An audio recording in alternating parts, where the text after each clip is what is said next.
आज आपण बघतोय हा सगळा जमाना AIचा झालेला आहे, बरोबर आहे. तर या AIच्या जमान्यामध्ये काही ट्रेंड पण निघत आहेत जे की आपल्या जेनजीसला खूप अट्रॅक्टिव्ह करतात, ठीक आहे.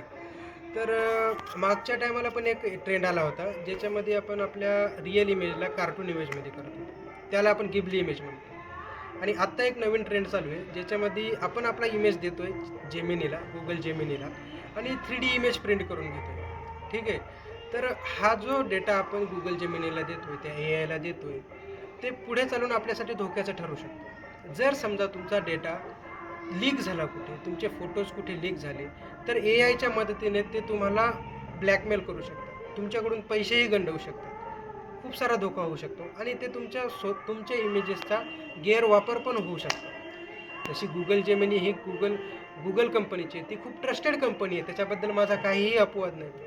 जे मागं गिबली इमेजेस ChatGPT बनवत होतं ते पण खूप छान कंपनी आहे. पण गिबली इमेजेस बनवताना तुम्ही जेव्हा तुमचे फोटो दिले होते, मागं पण एक इन्सिडेंट झाला होता की त्याच्यामध्ये तुमच्या फोटोजचा गैरवापर झाला होता, तुमचे फोटोज लीक झाले होते आणि काही माणसांवर